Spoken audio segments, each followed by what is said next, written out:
এ জয়া, জানিস আমার বাবা এবার শহর থেকে এক ঝুড়ি লাল টকটকে আপেল নিয়ে এসেছে। মা বলেছে প্রতিদিন টিফিনে আমাকে মিষ্টি আপেল চেটে দেবে। খেতে যা দারুণ লাগে না। ওরে টয়া, তোর মা তোকে কবে আপেল কিনে দেবে রে? তুই তো সারা জীবন শুধু নামই শুনলি।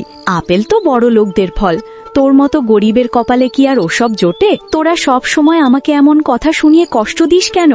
আমি তো তোদের কাছে আপেল চাইনি। চাসনি তো কি হয়েছে? আমাদের আপেল খাওয়া দেখে তোর লোভ লাগছে সেটা তো বুঝতেই পারছি। শোন টয়া, যদি এবার আপেল কিনে না খেতে পারিস তবে আমাদের সাথে আর ঘুরতে আসবি না। আমাদের সাথে মিশতে গেলে আভিজাত্য লাগে। তুই তো সেই পুরনো চালের ভাত খেয়েই থাকবি। বন্ধুদের এসব কথা শুনে টয়া অনেক মন খারাপ করে। মা, তুমি আমাকে এবার 1 কেজি লাল আপেল কিনে দেবেই দেবে। আমার খুব খেতে ইচ্ছে করছে। মারে, আমার শরীরটা তো বেশ কয়েকদিন ধরে বড্ড অসুস্থ, কোনো কাজেও যেতে পারিনি। না মা, না হলে কিন্তু আমি এবার বড্ড মন খারাপ করব, আর ভাতও খাবো না। বাঘিনী ভাবি যে কি বলবে আল্লাহই জানে। তার বাড়িতে কয়েকদিনের মজুরি বকেয়া পড়ে আছে। সবাই আমাকে নিয়ে হাসাহাসি করে মা, বলে আমি নাকি কোনোদিন একটা আস্ত আপেলও দেখিনি। আমি জানি সোনা, তোর কষ্টটা আমি বুঝি, কিন্তু ফলের বাজারে এখন অনেক দাম রে বাবা। যদি তুমি এবার আমাকে আপেল কিনে না দাও তবে আমি বাড়ি ছেড়ে অনেক দূরে চলে যাব। মারে, তুই এমন কথা বলিস না। আমি আজই ভাবির কাছ থেকে টাকা চেয়ে তোকে আপেল কিনে দেব। ভাবি, আমার কাজগুলো তো প্রায় শেষ। আগের কদিনের টাকাটা কি আজ দেওয়া যাবে? তুই তো সবসময় কাজে ফাঁকি দিস, আর টাকা চাওয়ার সময় সবার আগে আসিস। ভাবি, আমি তো অসুস্থ ছিলাম, তাই কয়েকদিন আসতে পারিনি। মেয়েটা আপেল খাবার জন্য খুব কাঁদছে। শোন, এবার আমার নিজের অনেক কেনাকাটা আছে, আমার কাছে বাড়তি কোনো টাকা এখন নেই। ভাবি, আপনার কাছে এটা সামান্য টাকা, কিন্তু আমার মেয়ের মুখে হাসি ফোটাতে এটাই অনেক। তোর শখ দেখে তো অবাক হচ্ছি। গরিবের আবার আপেল খাওয়ার এত শখ কোত্থেকে আসে? একটা দিনের মজুরি দিলেও আমি কিছু আপেল নিতে পারতাম। ভাবি, দয়া করে একটু দেখুন না। বললাম তো টাকা নেই, এখন আমার চোখের সামনে থেকে দূর হ, যা অন্য কোথাও দেখ। আপনার কাছে হাত জোড় করছি ভাবি, সামান্য কিছু টাকা দিলেও মেয়েটার জেদ মিটত। এক কথা বারবার বললে তোকে কাজ থেকেই ছাড়িয়ে দেব। এক্ষুনি আমার সামনে থেকে যা। মেয়েটাকে কথা দিয়ে আসলাম অ্যাপেল কিনে দেব, এখন ওকে গিয়ে আমি কি বলবো? মা, তুমি চলে এসেছো? চলো না মা, এখন বাজারে যাই, আমার পছন্দের অ্যাপেল কিনবো। মারে, বাঘিনী ভাবি একটা টাকাও দিল না। আমি তোকে এখন কিভাবে অ্যাপেল কিনে দেব? তুমি প্রতিবার এমন মিথ্যে আশা দাও মা। তুমি আসলে আমাকে একটুও ভালোবাসো না। বিশ্বাস কর মা, আমি অনেক হাত পা ধরেছি, কিন্তু সেই নিষ্ঠুর মহিলা আমায় তাড়িয়ে দিল। আমার বন্ধুরা সবাই কত ভালো ভালো ফল খাচ্ছে, শুধু আমিই কিছুই পাই না। আমি যে কত অসহায় সেটা তুই বুঝবি না মা। একটু ধৈর্য ধর, আমি দেখি অন্য কোনো ব্যবস্থা হয় কিনা। আমি আর কোনো কথা শুনবো না, আমি এক্ষুনি বাড়ি থেকে চলে যাচ্ছি। ওরে টয়া, যাস না, আমার কথা শোন। আমি কাল আবার চেষ্টা করব, কথা দিচ্ছি। কাল আর কোনোদিন আসবে না মা, তোমরা শুধু গরিবের অজুহাত দাও। টয়ার মার এসব কথা শুনে টয়া খুব মন খারাপ করে এবং বনের ধার দিয়ে হাঁটতে শুরু করে। কি হয়েছে ছোট্ট মেয়ে? তুমি এখানে নির্জন বনের ধারে বসে এভাবে কান্না করছো কেন? আপনি কে? আপনি কি আকাশ থেকে নেমে এসেছেন নাকি কোনো দেবী? আমি বনের পরী। তোমার কান্নার শব্দ শুনে আমার খুব মায়া হলো। বলো, তোমার দুঃখ কি? আমি খুব করে কয়েকটা লাল আপেল খেতে চেয়েছিলাম, কিন্তু আমার মা টাকা জোগাড় করতে পারল না। ওহো, এই সামান্য ব্যাপার? এইটুকু কারণে বুঝি কেউ এমন মুক্তোর মতো চোখের জল ফেলে? আপনি কি আমাকে কয়েকটা আপেল এনে দেবেন? মা বলেছে টাকা ছাড়া কিছুই পাওয়া যায় না। আমি তোমাকে সরাসরি আপেল দেব না, তবে একটা পথ দেব। এই নাও, এই জাদুর নীল ফুলটা।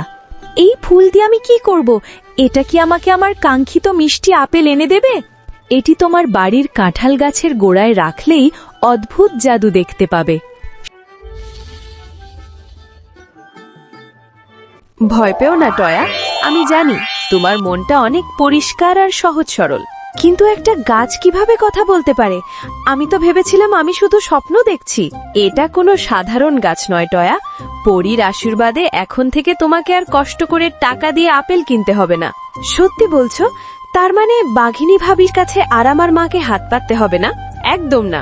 আমার এই ডালে ডালে যত আপেল দেখছো সব তোমার এবং তোমার পরিবারের জন্য। এত বড় বড় আর লাল লাল আপেল আমার বন্ধুরা দেখলে তো অবাক হয়ে যাবে। শুধু অবাক নয়, তুমি চাইলে তোমার সেই বন্ধুদেরও এখান থেকে আপেল খাওয়াতে পারো যারা তোমাকে অপমান করেছিল। আমি কি আসলেই ওদের দিতে পারবো? ওরা যে বলেছিল আমি গরিব বলে কোনোদিন আপেল খেতে পারবো না। তুমি ওদের দেখিয়ে দাও যে দয়া আর ক্ষমা মানুষের সবথেকে বড় সম্পদ, যা টাকা দিয়ে কেনা যায় না। তুমি কত ভালো।